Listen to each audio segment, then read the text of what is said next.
Praise Lord. हाँ, मैं कुछ प्रकाशन आप लोगों के साथ शेयर करती हूँ, ठीक है। जब हम परमेश्वर के सामने त्रिएक है, मतलब आत्मा, प्राण, शरीर, ओके। आत्मा, प्राण, शरीर, मेरा हमेशा ये सवाल रहता था परमेश्वर से, परमेश्वर आत्मा कहाँ है, प्राण कहाँ है, शरीर तो हम देख रहे हैं लेकिन आत्मा किधर है, प्राण किधर है, ओके। तो वचन कहता है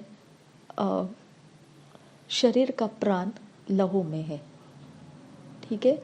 और वचन ये भी कहता है परमेश्वर ने आदम के नथुनों में श्वास फूका और वो जीविता प्राणी बन गया, ठीक है। तो परमेश्वर ने आदम को मिट्टी से बनाया और हवा को हड्डी से, फसली से बनाया, जो आदम के फसली में से निकाली हुई फसली थी। उस पर आदम का मांस चढ़ाकर उसको स्त्री जाति बनाया, ओके। तो ये पूरा एक भाग है जहाँ कलेक्ट करेंगे हम तो हमारे शरीर की जानकारी हमको मिलती है कि शरीर का प्राण लहू में है, ओके। शरीर को प्राण है, शरीर को प्राण है, समझ में आना है आपको। शरीर को प्राण है और वो प्राण लहू में है, ठीक है। अब फिर परमेश्वर ने जीवित प्राणी कहा, यानी उस प्राण को जीवित रखने के लिए श्वास का ज़रूरत है, ठीक है। जब नथुनों में श्वास डाला गया तभी जाके वो प्राण जीवित हो गया, ठीक है। तभी जाके मनुष्य को जीवित प्राणी कहा गया, ओके। जब तक श्वास नहीं था तो वो प्राणी था, यानी उसके अंदर प्राण था लेकिन वो जीवित नहीं था, समझ में आया। तो श्वास एक मेन इम्पॉर्टेंट एलिमेंट है मनुष्य के शरीर में, ओके। जो श्वास इम्पॉर्टेंट एलिमेंट है, अगर वो रहेगा तो प्राण है, अगर वो नहीं रहेगा तो प्राण नहीं है, ओके। अगर श्वास है तो जीवित प्राणी बोला जाएगा, अगर श्वास नहीं है तो मरा हुआ प्राणी कहा जाएगा, ओके। तो शरीर का प्राण लहू के अंदर है, ठीक है। यानी जब परमेश्वर ने आदम और हवा को बनाया तो उसके मांसपेशियों के अंदर लहू भी रखा था, ओके। अब ये लहू के अंदर जो है वो प्राण है। अगर इस प्राण को जीवित प्राणी कहा जाना है, इस शरीर को जीवित प्राणी कहा जाना है, तो इसके अंदर परमेश्वर ने फूका हुआ श्वास आना चाहिए, ओके। अगर परमेश्वर ने फूका हुआ श्वास इस शरीर के लहू के अंदर आ गया तो उसे कहा जाता है जीवित प्राणी। अगर मनुष्य के शरीर में से जो लहू है उसके अंदर से ये श्वास को निकाल दिया गया तो वो बन जाता है मृत प्राणी, मरा हुआ प्राणी, ओके। तो शरीर के अंदर लहू है और लहू में प्राण है, ओके। अब लहू में शरीर का प्राण है, ओके। इसके लिए लहू को तुम खाना नहीं, ठीक है। और जो लहू के साथ फाइट करेगा और किसी के भी लहू को परेशानी में डालेगा उसका बदला परमेश्वर लेगा, ओके। तो लहू का आवाज़, आबेल के लहू का आवाज़ परमेश्वर तक पहुंचा, ओके। यीशु मसीह के लहू का बात बहुत ही बढ़िया था, आबेल के लहू के बात से भी ज़्यादा, ओके। तो आपको समझ में आना चाहिए लहू का कहाँ कहाँ कैसे कैसे उपयोग किया परमेश्वर ने, ओके। फिर लास्ट में और एक बात है कि लहू जो है, लहू का जो बहाना है, प्रभु यीशु मसीह ने बोला, प्रभु यीशु मसीह के बारे में लिखा गया है कि उसने अपने लहू का आखिरी बूंद तक बहाया, हाँ, लहू का आखिरी बूंद भी बहा दिया, हाँ। तो अब बोला जाता है यीशु मसीह ने मेरे लिए अपना प्राण दिया, यानी अपना लहू दे दिया, क्योंकि लहू के अंदर वो श्वास है जो मनुष्य को जीवित प्राणी बनाता है। समझ में आया? लहू के अंदर वो श्वास है जो मनुष्य को जीवित प्राणी बनाता है। ठीक है, तो यीशु मसीह के बारे में ऐसा बोला गया है कि यीशु मसीह ने अपने प्राण को हमारे लिए बलिदान किया। ओके, तो यीशु मसीह का प्राण बहाया गया। ठीक है, ऐसे देखा जाएगा तो हमको एग्जैक्टली प्राण का जगह दिखाई देता है। वो कहाँ पर है? हमारे लहू के अंदर। जो मनुष्य श्वास है वो हमारे लहू के अंदर रहने से हम जीवित प्राणी बनते हैं। अगर वो श्वास हमारे लहू के अंदर नहीं है तो हम शरीर जो है वो जीवित प्राणी नहीं रहते हैं। क्लियर? ओके, अब रह गई आत्मा की बात। आत्मा का जो एरिया है वो हमारे 3 भाग में से एक है कॉन्शियस, एक है अनकॉन्शियस और एक है सबकॉन्शियस। मतलब हमारे होश में जो है हमको मालूम पड़ता है। ओके, लेकिन कभी कभी हमारा होश जैसे ध्यान नहीं है। हम बोलते हैं ना, अरे तुम क्या कह रहे थे, मेरा ध्यान नहीं था। लेकिन वो इंसान सामने ही खड़ा है, वो बात कर रहा है, हाँ, लेकिन फिर भी उसकी बात हम तक पहुंची ही नहीं। समझ में आया? आप उसकी आवाज़ को ऐसे एक जनरल आवाज़ जैसे जैसे सारे आवाज़ें रहते, आप ऐसे उसकी आवाज़ को सुने, लेकिन उस आवाज़ में से आपको क्या कहा जा रहा है वो नहीं सुन पाए। ओके, तो आप अस्तित्व में थे, लेकिन आपका अस्तित्व वो आवाज़ के साथ कनेक्टेड नहीं था। समझ में आया? तो ये हो गया आधा होश, सबकॉन्शियस। ठीक है, आधा होश। एक होता है पूरा होश कि सामने इंसान खड़ा है, आपको बोल रहा है, आप सुन लिए, आपने हाँ में जवाब दिया, ना में जवाब दिया, सोच के जवाब दिया, ये होश में किया आपने। लेकिन एक जगह और एक है हमारे अंदर जो आधा होश रहता है।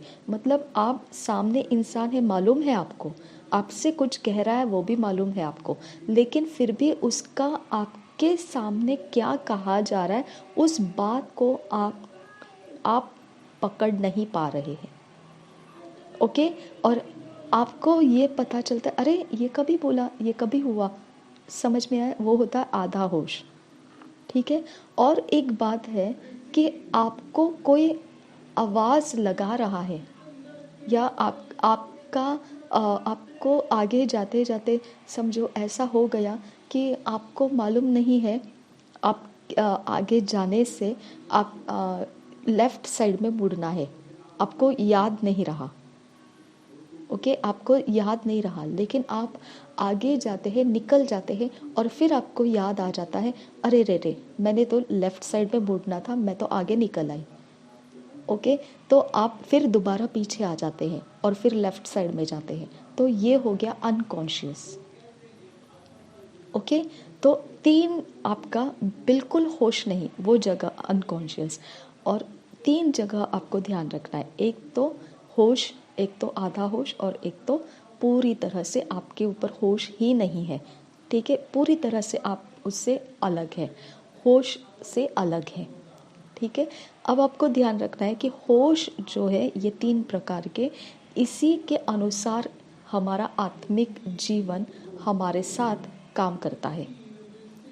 ओके, आपको होश में रहते हुए भी आप प्रार्थना करते हैं, बाइबल रीडिंग करते हैं, तब आप समझ के साथ करते हैं कि मुझे बाइबल पढ़ना है, मुझे प्रार्थना करनी है। इसके पीछे आपके पास जानकारी रहती है, आप उपवास करने वाले हैं, आप दशमांश देने वाले हैं, आप परमेश्वर के भले काम करने वाले हैं। इसके पीछे आपका दिमाग कुछ ज्ञान बुद्धि समझ के साथ वचनों को पढ़ने की वजह से, वचनों का अभ्यास करने की वजह से आपके अंदर आ गया है।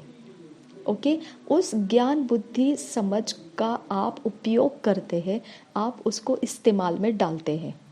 ओके, और आपको नीति वचन भी आपको यही सिखाता है ओके, क्या करना चाहिए क्या नहीं करना चाहिए, वो आपके बुद्धि ज्ञान समझ के लिए खाना देता है। ओके, क्योंकि आपके पास संग्रह होना चाहिए, कुछ तो कलेक्शन होना चाहिए, स्टोर होना चाहिए आपके पास, जो आप उसमें से क्या करना है और क्या नहीं करना है इस बात को होश में रहते हुए चुनाव कर सके। ओके, जब हवा के पास होश में रहते हुए चुनाव करने के लिए नहीं था कि मैंने ये फल खाने के बाद क्या होगा, उसके पास उसकी जानकारी नहीं थी। ओके, उसको नहीं मालूम था पाप क्या है, उसको नहीं मालूम था परमेश्वर क्या कर सकता है अगर मैंने ये फल खा लिया। ओके, उसको नहीं मालूम था क्या होगा आगे अगर मैंने ये फल खा लिया। ठीक है, तो उसके होश में जितना था उसी के आधार से उसने उस फल को खाया। उसके होश में इतना ही था कि वह परमेश्वर के समान बनेगी और वह अपने कामकाज को भले तरीके से कर सकती है और फिर वह फल उसको कोई नुकसान नहीं करने वाला है। जितना शैतान के द्वारा उसके सामने खोला गया, उसका आत्मविश्वास उसी बेस के ऊपर बन गया, उसके ही जड़ पकड़कर उसने वो फल खाने का चुनाव कर लिया। ओके, तो हम भी हमारे होश में रहते हुए जो बातें हमको मालूम है उस बातों को हम पकड़ते हैं, उसके सारे हम अच्छे बुरे व्यवहार हम उसके अंदर से उठाते हैं और फिर हम फैसला करते हैं ये करना चाहिए या नहीं करना चाहिए। ओके, इसके लिए सब लोग एक समान नहीं दिखते हैं। आपको कोई लोग बहुत ज़्यादा बुद्धिमान दिखेंगे, आपको कोई लोग बहुत ही बुद्धू दिखेंगे, कोई लोग बस साधारण लगेंगे, कोई लोग बहुत रईस रहेंगे, कोई लोग ऐसा अलग अलग माहौल है, क्योंकि उनके पास जो कोटा है, ओके, उनके होश में उनको भर के दिया गया है। इसके लिए जनरेशन मायने करता है, पीढ़ी मायने करती है। ओके, पीढ़ी हमारे बच्चों को, आने वाले पीढ़ी कैसी होनी चाहिए, वो सारे ज्ञान को इकट्ठा करके पहली पीढ़ी में भर दिया जाता है। उसके बाद वो अपने बच्चों को सिखाते हैं, उसके बाद वो आगे जाके उनके बच्चों को सिखाते हैं। तो यीशु मसीह का जो आगमन है ये समय, तो हम अपने लोगों को इसी प्रकार से बच्चों को सहायता कर रहे हैं, कैसे हम आगमन के लिए तैयार रहना है, कैसे हम, लेकिन इसके पहले हम कैसे देख रहे हैं, इजराइलियों के वक्त में परमेश्वर वो तैयारी कर रहा था कि तुम मेरे वचनों को माना करो। तुम, आदम और हवा को बोला गया था तुम मेरे इस बात को समझो, क्या ये फल नहीं खाना है और ये खाना है। ओके, ये फल खाने से निश्चित मर जाओगे, ये फल नहीं खाना है आपको, क्योंकि उससे निश्चित मर जाओगे, इसके लिए आपने नहीं खाना है। लेकिन जीवन के फल के बारे में कुछ नहीं बोला। ओके, तो वो क्यों नहीं बोला जीवन के फल के बारे में? यहाँ पे सीमित हो जाता है हमारे होश की जानकारी। ओके, यहाँ पे कंट्रोल में आ जाते हैं हम, नियंत्रण में आ जाते हैं हम। ओके, हम नियंत्रित हो जाते हैं और फिर उस नियंत्रित जगह में से अगर हम फैसला करने की सोचेंगे तो उसी नियंत्रित जगह की जानकारी इकट्ठा करके हम फैसले में उतर जाते हैं हवा की तरह, और वो हमारा फैसला गलत हो जाता है।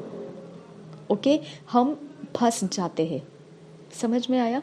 कभी आदम को देखो, आदम को भी फैसला करने का टाइम आया था।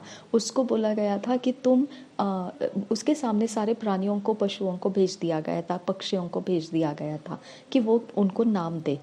ठीक है, और उसने उनके बराबर से नाम दिए। उसके पास भी सीमित जानकारी थी।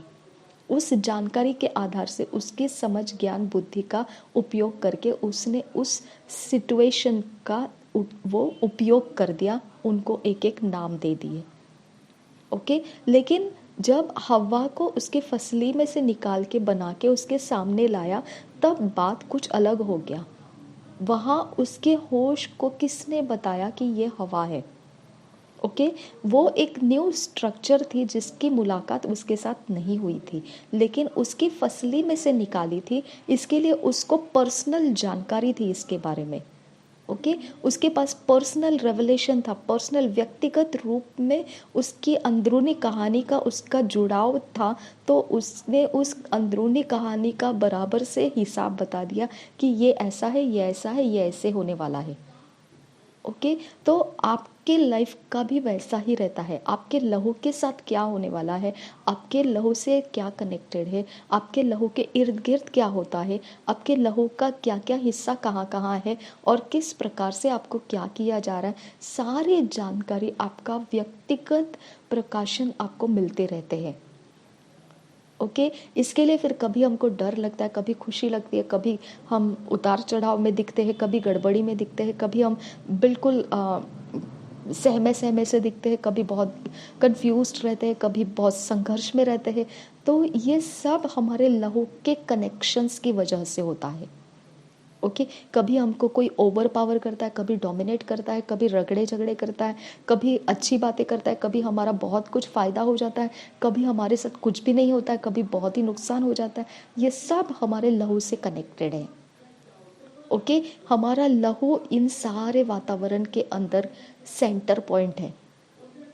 ओके अब हमारा आत्मा इस बारे में कैसे कनेक्ट होता है, जब हमको कुछ पता नहीं है क्या आने वाला है, ओके क्या होने वाला है, तो अगर हमने प्रार्थना नहीं किया है, हमको मालूम नहीं है प्रार्थना करना है, हम नहीं समझ पाते हैं कि क्या होगा क्या नहीं होगा, कैसे जाना है क्या नहीं करना है, कैसे नहीं करना है, हमारा अगर उस बात पे ध्यान नहीं है कि हम परमेश्वर के संगति में नहीं है और हम क्या कर रहे हैं, ओके हवा की तरह, ओके हम अपने ग्राउंड को, अपने लिमिट को, अपने नियंत्रण के अंदर बैठी हुई बातों का ही सहारा लेके जी रहे, तो ऐसा समय में परमेश्वर उजियाला भेजता है और वो उजियाला हमारा आत्मा को देता है, वो हमारे प्राण को नहीं देता है।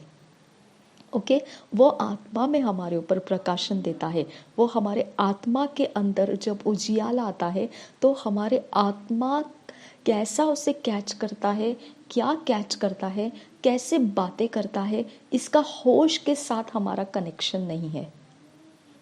ओके हमारे होश के साथ उसका कनेक्शन नहीं होने के कारण हमको ऐसा लगता है कि हम बस अनाथ पड़े हुए हैं, हम बस ऐसे ही फेंक दिए गए चीज़ के समान है, बस हम तो एक लावारिस की तरह है, ऐसा हमको लगता है। लेकिन नहीं, परमेश्वर ने कहा तुमको मैंने चुन लिया है।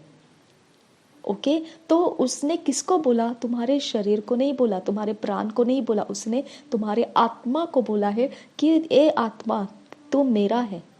ओके ए आत्मा तू मेरी बेटी है, तू मेरा बेटा है। ए आत्मा तुझे मैंने बुलाया है। ओके ए आत्मा अब तुझे यहाँ जाना है। ओके ए आत्मा अब तुझे ये करना है। समझ में आया? तो उसका कंटिन्यूअस हमारे साथ का फेलोशिप है, कंटिन्यूअस है, लेकिन उसका फेलोशिप हमारी होश को टच नहीं होता है। इसके लिए हमको ऐसा लगता है हमारे होश में जितना है वही तक हमको सिक्योरिटी महसूस होता है, जो हमारे होश को नहीं मिलता है वहाँ पे हमको इनसिक्योरिटी लगता है। ओके तो हम जहाँ होश में बातें हैं हम समझते हैं कि अब सब कुछ ठीक है, जहाँ होश में बातें नहीं है हमको लगता है नहीं नहीं नहीं कुछ तो गड़बड़ी है। ओके तो ऐसा नहीं है।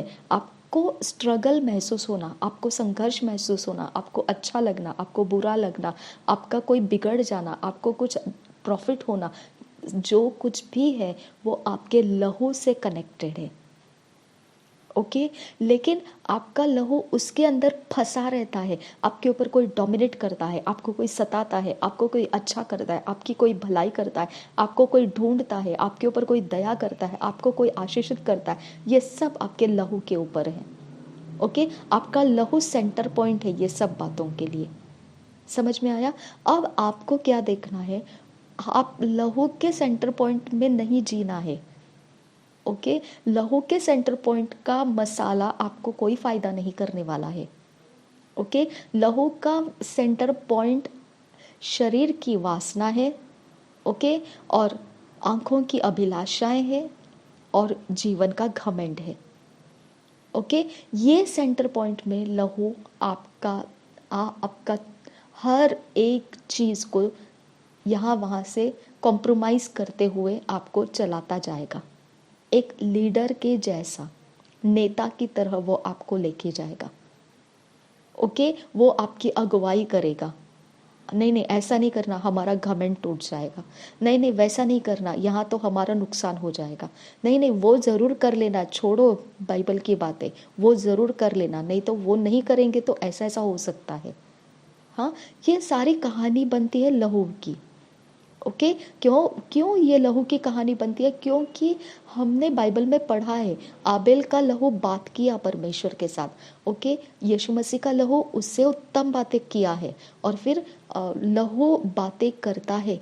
लहू लहू का एक व्यक्तिमत्व है, पर्सनालिटी है, मैंने कौन सा ड्रेस डालना है, ओके, मैंने किस तरह से अपने आप को एकदम जबरदस्त रखना है, ओके, मैंने किस तरह से अपने आप को नम्र दिखाना है, ओके, मैंने किस तरह से एक दूसरे को हर्ट नहीं करना है, ओके, ये सारा नीति वचन में लिखा हुआ है। ठीक है, और ये लहू के अंदर हम कारागिरी करते रहते हैं। ओके, और हमको लगता है कि हम बहुत स्पिरिचुअल है। नहीं, वो स्पिरिचुअल नहीं, वो कारागिरी है। ओके, इसके लिए रोमन्स के 12 अध्याय के पहले और दूसरे वचन में क्या लिखा है कि तुम, और प्रोवर्ब्स के भी लिखा है 3 के आई थिंक 5 6 7 कहीं तो है कि तुम प्रोवर्ब्स में ऐसा लिखा है, तुम अपने बुद्धि का सहारा मत लो, यानी तुम्हारे लहू की आवाज का सहारा मत लो। समझ में आया? तुम्हारा लहू तुमको मिसगाइड कर रहा है। हाँ, लेकिन दुनिया लहू के सहारे जीती है, क्योंकि उनके आत्मा को परमेश्वर का प्रकाश और प्रकाशन नहीं है।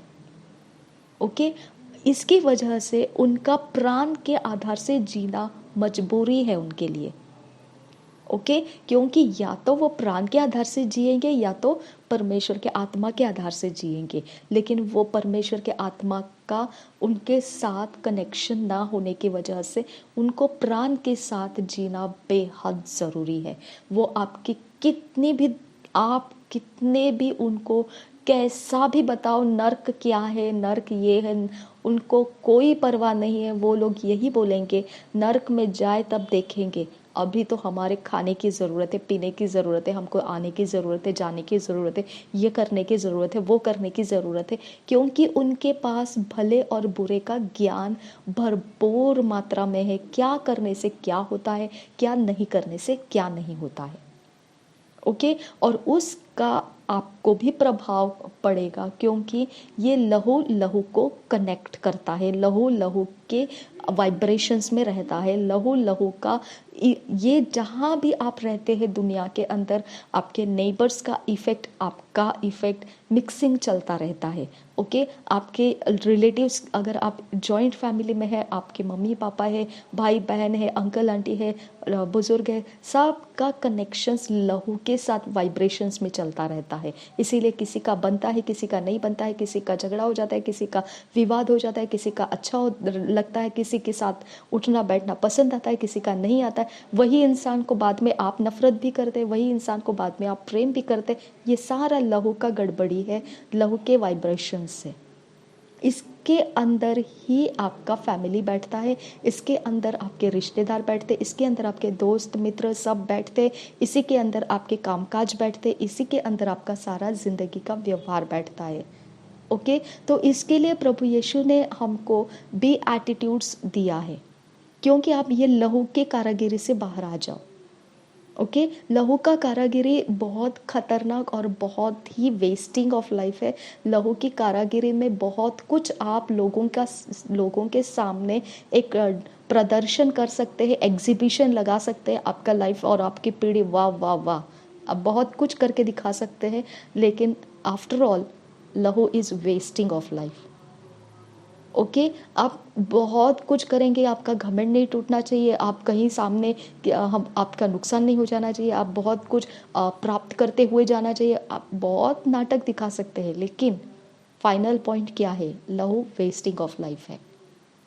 ओके, लेकिन लहू का वाइब्रेशंस आपके ऊपर इतना सीवियर रहता है, इतना ज़्यादा रहता है कि आपको वो वाइब्रेशंस को अवॉइड करना, इग्नोर करना बहुत मुश्किल होता है। क्योंकि आप इग्नोर करने की कोशिश करेंगे तो आपका लहू का दबाव बढ़ जाता है, क्योंकि हमारा सिस्टम वैसा है, अगर हमारे लहू का हमने नहीं माना तो डैमेज हो सकता है। ओके, और होता भी है। ठीक है, अगर किसी को ब्लड शुगर है और डॉक्टर ने बोला है नहीं शुगर नहीं खाना है, और आपका लहू बोल दिया है शुगर नहीं खाना है, शुगर नहीं खाना है, शुगर नहीं खाना है, आप शुगर नहीं खाने के चक्कर में रहते हैं, लेकिन अगर एक आध दिन खा लिया तो आपका वही ब्लड आपको बोलेगा देखा शुगर खाया तूने, अब ऐसा होगा, देखा शुगर खाया, तो आपको इतना ज़्यादा दबाव हो जाता है कि आपका लहू फिर उसके रास्ते बनाने लगता है। जैसा हवा के लिए रास्ते बना के दिया, अंजीर के पत्तों को तोड़ के लाया, उसके कपड़े बनाए, उसको पहना, तो ये रास्ता फिर लहू लगाने लगता है ऐसा कि तू ये खा, करेला खा, नहीं तो वो खा, तू ये खा, लहू डिक्टेशन देने शुरू करता है। ओके, क्योंकि वो अगवा है आपके शरीर को ठीक रखने का। ओके, लहू आपके शरीर का बड़ा सेंटर पॉइंट है, मास्टर है वो आपके शरीर को ठीक रखने का। ओके, आपके शरीर का कुछ भी बिगड़ने नहीं देने का उसके पास बड़ी जिम्मेदारी है। ओके, इसके लिए रोमियो के 12 अध्याय के पहले और दूसरे वचन में लिखा है तू अपने शरीर को जीवित परमेश्वर के लिए जीवित बलिदान करके चढ़ा, ये तेरी परमेश्वर के लिए होने वाली उसको भाने वाली सेवा होगी। ओके, यानी तू अपने शरीर का डिक्टेशन सुन मत। ओके, लहू तुझे शरीर का डिक्टेशन देता है, तू उसको सुन मत, तो थोड़ा हट जा उस डिक्टेशन में से। तेरा कुछ बिगड़ना है, हो सकता है ऐसा। देखो, कोई ब्लड शुगर है और वो शुगर नहीं खाना चाहता है और गलती से शुगर खा लिया और वो चिंतित हो गया, तो अभी उसके हाथ के बाहर निकल गया है सिचुएशन। ओके, तो अब आप वो तो स्ट्रगल करेगा, संघर्ष करेगा अपने शुगर लेवल को ठीक से करने का, उसका उस समय का हम छोड़ देते हैं। लेकिन कुछ ऐसे लोग हैं जो बिना वजह से अपने ऊपर ज़्यादा खर्च करते हैं, बिना वजह से अपने घमंड को ऊंचा दिखाने की कोशिश करते हैं, बिना वजह से हम अपने वासनाओं का कोई नुकसान होने नहीं देते, बिना वजह से। ओके, ऐसा कुछ भी नहीं है कि आप फास्टिंग नहीं कर सकते लेकिन आप फास्टिंग नहीं करना चाहते, ऐसा कुछ भी नहीं है कि आप चर्च नहीं जा सकते लेकिन आप जाना नहीं चाहते, ऐसा कुछ भी कारण नहीं है। ओके, कि आप बाइबल रीडिंग नहीं कर सकते लेकिन आप नहीं कर रहे। समझ में आया क्यों क्यों ऐसा करते हैं? क्योंकि आपका लहू का डिक्टेशन आपके ऊपर बहुत पावरफुली चल रहा है। समझ में आया? तो इसके लिए प्रभु यीशु मसीह का, देखो, अगर परमेश्वर ने भी आदम के लिए और हवा के लिए चमड़े के वस्त्र दिए, तो वो चमड़े का वस्त्र आया कहाँ से? उसका भी हमको पता है कि उसने कोई ना कोई प्राणी को मारा होगा तो उसका लहू बह गया। फिर यीशु मसीह का भी लहू बहा, फिर पापों का प्रायश्चित करने के लिए लहू दिया गया है। ओके, यानी परमेश्वर ने लहू को सरेंडर करने के लिए मजबूर कर दिया है। ओके, लहू को हम समर्पित कर देना है परमेश्वर के सामने। परमेश्वर, ये लहू की आवाज़ तेरे लिए दे देता हूँ, मुझे इसकी ज़रूरत नहीं है, मुझे ज़रूरत है तेरा आवाज़, तेरा वचन। तो अब हम क्या करेंगे? हम अपने लहू को ज़बरदस्ती परमेश्वर का वचन सिखाना शुरू करेंगे। उसको कहते हैं हम परमेश्वर के लिए जीवित बलिदान चढ़ा रहे हैं। उस जगह में हम खुद होके वचनों का अभ्यास करते हैं, हम खुद होके, मन लगे या ना लगे, हमारी जिम्मेदारी है कि हमको कोठा चाहिए। ओके, लहू के लिए, अगर लहू के लिए कुछ कोठा नहीं दिया हमने तो वो लहू अपने तरीकों का इस्तेमाल करेगा। इसके लिए हमको उसको कोठा देना पड़ता है कि ये ले जेनेसिस का चैप्टर पढ़, ये ले उपदेश पढ़, ये ले उपदेशक के चैप्टर्स पढ़, ये ले भजन संहिता को पढ़, ये ले उपवास में से चल, ये ले तू अभी दशमांश दे, ये ले अब तेरा सब काम खत्म कर और बैठ जा घुटनों के ऊपर प्रार्थना करने, ये ले अभी तू। ओके, तो इस प्रकार से हमारे लहू का हमको आवाज़ पकड़ना है। ओके, हमारे लहू ने हमको ये तरह से लेके जाना है। समझ में आया? अगर हम इस तरह से हमारे लहू को लेकर नहीं चलेंगे तो लहू के पास भले और बुरे ज्ञान का स्टॉक है और वो उस स्टॉक से आपका ज़िंदगी कंट्रोल करेगा। आप ना नास्तिक कहलाएंगे अपने आप को, ना आत्मिक कहलाएंगे। ओके। बहुत लोग क्या बोलते हैं कि मेरा घर में मेरा दामाद ऐसा हो गया, वैसा हो गया, मेरा बेटी को छोड़ के चला गया, दूसरे औरत के पीछे चला गया। तो आपका यहाँ पे स्ट्रगल स्टार्ट हो गया है। हाँ, ये क्या हो गया? आपका लहू का प्रॉब्लम्स से, माय डियर फ्रेंड्स। समझ में आया? मुझे नौकरी नहीं मिल रहा है, मुझे प्रॉफिट नहीं हो रहा है बिजनेस में, मुझे कुछ ये नहीं हो रहा है, वो नहीं हो रहा है, ये सारा आपका लहू का संघर्ष है। समझ में आया? तो आपका लहू का संघर्ष जब होता है तब आपको उसका छुटकारा ही चाहिए, बस आपको कुछ नहीं चाहिए दूसरा। आपका लहू सिर्फ ये देखते रहता है अंजीर के पत्ते कौन से हैं और फिर मैं उसके कपड़े कैसे बनाऊं और मैं अपने आप को कैसे ठीक कर दूं। ओके, तो आपको हमेशा ध्यान रखना है, आपका लहू हमेशा वो देखेगा कि मैं इस फंदे से बाहर कब निकलूं। ओके, क्यों? क्योंकि आपका लहू जानता है इस फंदे में रहने से सही नहीं है। हाँ, फंदे से बाहर निकलना ज़रूरी है। अगर फंदे के बाहर आया तो सब ठीक है, फंदे के अंदर ही रहा तो बहुत कुछ बिगड़ने वाला है। ओके, तो ये लहू का डिक्टेशन है। इसकी वजह से आप प्रेयर रिक्वेस्ट देने लगते हैं, ये करो, वो करो, हमारे लिए करो, उसके लिए करो, इसके लिए करो, ये करो, वो करो। लेकिन आप उस जगह में हैं जहाँ पे आपके लिए कुछ नहीं किया जा सकता है।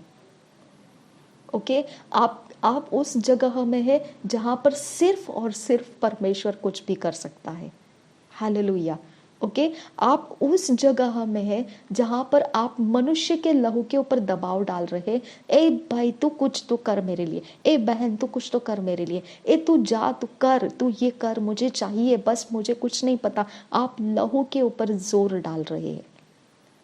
ओके, तो आपको यहाँ पे ये बात समझ में आना चाहिए कि ये लहू का दबाव जो है, ये लहू का दबाव रगड़े झगड़े उत्पन्न करता है, मिसअंडरस्टैंडिंग उत्पन्न करता है, ये एक दूसरे के साथ हार्मनी में नहीं रहता है। आप भले दुनिया को धोखा दे दो, ओ मेरा घर, ओ मेरा फैमिली, ओ वाव वाव वाव, कुछ नहीं है, क्योंकि लहू के सारे रंग रंगीले सब कुछ बाइबल में लिखा हुआ है। ओके, इसके लिए हम लोगों को जो चाहिए वो एक वन यूनिटी अगर कहीं है तो वो पवित्र वचन में है। ओके, और पवित्र वचन को लेके उसको आप अगुवा बनाएंगे, नेता बनाएंगे आपका। ठीक है, तो वहां से निकलेंगे अगर आप लाइफ जीने के लिए, आप सही रास्ता पकड़ लेंगे। ओके, अब आपका लहू की वजह से जो संकट है आपके ऊपर, जो परेशानियां हैं आपको, लहू की वजह से जो भी दिक्कतें आप सामना कर रहे और आपका लहू तड़प रहा है, तो अब आपको सिर्फ इतना ही करना है, शांत रहे, स्थिर रहे और जान कि मैं तेरा परमेश्वर हूँ। आमीन। मैं आपको वो स्टेज में लाना चाहती हूँ, आपके सारे काम बिगड़ा, अच्छा ठीक है, कोई बात नहीं है, अब आपको सब पता चला, इसकी जड़ लहू है, ये लहू वाइब्रेशंस में ये सारी चीज़ें होती है। ओके, अब आपको उस वाइब्रेशन में उकाब की तरह रहना है। तूफान कितना भी आपको कैसा भी लगे, लेकिन आपकी स्थिरता कहाँ पर है? परमेश्वर के लिए कुछ भी असंभव नहीं है। हालेलुया। ओके, परमेश्वर के वचनों की अगुवाई को लेना, हाँ, उसके बाद प्रेयर में समय बिताना, प्रशंसा परमेश्वर की करना, आराधना करना, फास्टिंग करना। ओके, ये कर रहे हैं आप। ओके, ये रास्ता चल रहे हैं आप। आपको नहीं पता है आपका जो प्रॉब्लम है, जो परिस्थिति है, आप उसको सॉल्व करते हुए देखेंगे या नहीं, आप नहीं जानते हैं, लेकिन आपने लहू का ग्राउंड छोड़ दिया है। हालेलुया। ओके, लहू का ग्राउंड छोड़ दिया है। शाबियान तुकम्बरा कासियांदुरा खिला बहाकस इकम्ब उल रहा सियांदुरा, यही पर बोला है परमेश्वर ने नीति वचन के 3 अध्याय में कि तुम अपनी समझ का सहारा मत लो। ओके, तुम अपनी समझ का सहारा मत लो। तुमको क्या चाहिए मुझे बताओ। ओके, तुमको क्या चाहिए मुझे बताओ, मैं तुम्हारे लिए वो काम करूँगा, और सिर्फ काम करूँगा नहीं, तुम्हारे लिए उस काम को करने का रास्ता बना के उस पर तुमको रखूँगा, चलाऊँगा, और तुम्हारे नतीजा जो है, तुम जो चाहते हो उसमें जाके तुमको पहुँचा दूँगा। पढ़िए ठीक से आप प्रोवर्ब्स को, नीति वचन 3 अध्याय के 5, 6, 7 कहीं लिखा हुआ है। समझ में आया? 16 के 3 में भी लिखा है, commit Dai ways in the hands of the Lord. Okay, और सारी चिंताओं का बोझ भी परमेश्वर के ऊपर डालना है। तो अब आपकी परेशानी है, ओह माय गॉड मैं क्या करूं, ओह माय गॉड ये क्या हो जाएगा, ओह माय गॉड कैसे होगा, क्या करूं, किधर जाऊं, किधर करूं, कैसे करूं, कहाँ रहूं, सारी चिंताओं का बोझ प्रार्थना में उंडेल दे। हालेलुया। क्योंकि अपनी समझ का सहारा मत ले, परमेश्वर ने बोला है। तो कौन से समझ के सहारे आपकी चिंता का निवारण करेंगे आप? राइट? ओके, तो आपका दुख का पूरा जड़ आपके अंदर आपको काउंसिल करेगा लहू में से। ओ ये हो रहा है, ओ वो हो रहा है, ओ ये ऐसा है, ओ वह, सब कुछ हो रहा है, सब कुछ ठीक है, लेकिन उसके ऊपर ठहरे मत रहिए आप। परमेश्वर के वचन के ऊपर अपना ध्यान फेंक दीजिए। ओके, जरूरी नहीं है आपका जो प्रॉब्लम है उसके रिलेटेड ही आप प्रार्थना करेंगे, उसके रिलेटेड ही आप गीतों को गाएंगे, उसके रिलेटेड ही आप वचन को पढ़ेंगे। नो नीड, कोई ज़रूरत नहीं है। लेकिन अपने आप को फेंको परमेश्वर के ऊपर। ओके, और लहू के ग्राउंड पर से, ज़मीन पर से अपने आप को उठा लो। समझ में आया? उसकी अगुवाई में मत रुको। ओके, अब यहाँ पर आपको समझ में आना चाहिए, हम ये चराई के अंदर हमारे लहू का ग्राउंड छोड़ चुके हैं और हम परमेश्वर पर अपने आप को फेंक दिए हैं। ये चराई का सेशंस ये साल हम कंप्लीट कर रहे हैं। ये साल कंप्लीट कर रहे हैं ऐसा नहीं, ये साल नहीं, ये दिन नहीं, ये महीना नहीं, ये एक जगह है जहाँ पर परमेश्वर हमको देखना चाहता है। चाहे वो कितना, कैसा, कहाँ पर, कहाँ, कितने लंबे समय तक, कौन से दूरी तक, और उसके बाद और अच्छा समय, और अच्छा समय, और अच्छा समय। हम हमेशा हमारी डेस्टिनी जो है परमेश्वर के हाथ में है, हमारे हाथ में नहीं है। ओके, लेकिन आपको ये बात याद रखना है, जब आदम बनाया गया था मिट्टी में से, तो हवा उसके फसली को निकाल के और उसकी ही मांस को उसमें लगा के उसको तैयार किया था, और आदम ने उसके बारे में सारा बोल दिया, ये वो है, ये वो है, ये वो है, ऐसा हमारा होने वाला है, ऐसे हम करने वाले। ये आपका मालूम पड़ता है कि आपका ब्लड का वाइब्रेशन में ये जानकारी आपकी रहती है, जिसको आप पर्सनल व्यक्तिगत रूप से आपके अंदरूनी बात ऐसी समझते हैं। उस अंदरूनी बातों की वजह से आपके हिस्से में क्या है, क्या नहीं है, क्या हुआ है, कहाँ निकाल दिया है, कहाँ रखा गया है, किसने क्या किया है, किसने क्या नहीं किया है, ये सब पर्सनल आपको मालूम पड़ता है। समझ में आया? अब इस पर्सनल को लेके आप परमेश्वर को डाल देना है, परमेश्वर के ऊपर डाल देना है। आप उसको लेके अपने दिमाग को नहीं चलाना है, जैसे हवा ने अपना दिमाग चलाया कि अब तो मुझे तो बहुत बड़ा काम सौंपा है, मैंने तो बस वो आदम को संभालना है, आदम को कुछ परेशानी नहीं होना है, मेरे ऊपर जिम्मेदारी है। तो उसने अपने दिमाग को इतना हाईली लिफ्ट कर दिया था कि उसको लगा वो दिमाग ही उसका बादशाह बन गया है, अब वो दिमाग ही उसका सब कुछ है, अब उसके ही कंट्रोल में उसने वो फल के हिसाब भी लगा दिए। ये फल अच्छा है खाने के लिए, कोई प्रॉब्लम नहीं है, जो बोला है शैतान ने वो ठीक है, कहीं नहीं प्रॉब्लम, बस खा लो।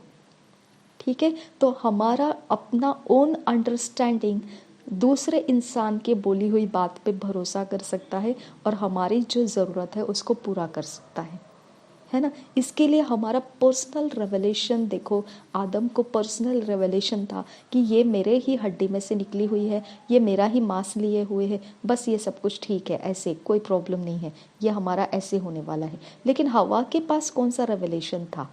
शैतान ने बोला हुआ, सर्प ने बोला हुआ। ओके, तो हमारा व्यक्तिगत हमको कुछ बताता है उस पर ध्यान दो, लोग आपको कुछ बताते हैं उस पर ध्यान मत दो। ओके, हमारा पर्सनल आपको मालूम पड़ जाता है मैंने ये करना है या नहीं करना है। ओके, क्योंकि अभी आप प्रेयर लाइफ में रहते हैं, क्योंकि आप पवित्र वचन में रह रहे, फास्टिंग में रह रहे, आपके अंदर की जानकारी का हिस्सा ज़्यादा मात्रा में परमेश्वर के फेवर वाला ही रहेगा, क्योंकि उसका स्टॉक ज़्यादा हो गया है आपके लहू में। तो फिर आपका लहू उसी स्टॉक में से आपको बताएगा नहीं नहीं, वचन तो कहता है ये नहीं करना है। तो आपका वो ही आवाज़ को आपने ज़्यादा कस के पकड़ना है, ओके, और आपने नहीं करना है, चाहे जो हो जाए, नहीं करना है कुछ भी।